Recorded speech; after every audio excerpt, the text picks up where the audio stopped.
Kalau korang ada duit 200, apa yang korang dapat kat kedai reket ni? Jom ikut aku. Yang pertama, korang akan dapat reket Yonex ni serendah harga RM100.99. Dapat sekali dengan tali dengan grip. Ada model Voltric Lite 20i 1 dengan Art Saver 1. So yang ini korang boleh dapat dengan harga serendah RM99. Jom ikut aku, apa pula barang kita nak beli dengan harga RM100 lagi. Jom. Reket dah settle. Next, kasut pula ni. Kasut Yonex Court Flow serendah harga RM100, RM99.99.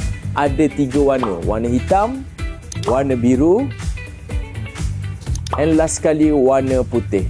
Kasut Court Flow ni memang limited sikit. Sebab apa? Harga dia murah. Kalau korang nak saiz korang, make sure korang kena datang kedai reket sekarang. Okay? So jom ikut aku, kita bayar dengan harga RM200. Let's go. 200. Reket satu. Kasut. Okay, sebungkus. Dengan harga 200, korang dah dapat kasut Yonex dengan reket Yonex. So full set Yonex guys. Tapi dengan cerita kasut ni dah nak habis stok. So yang mana tak datang di kedai reket, boleh datang sekarang. Beli reket sebatang, kasut satu. Dua-dua brand Yonex. Jangan lupa like, komen dan share video ni. Bye guys.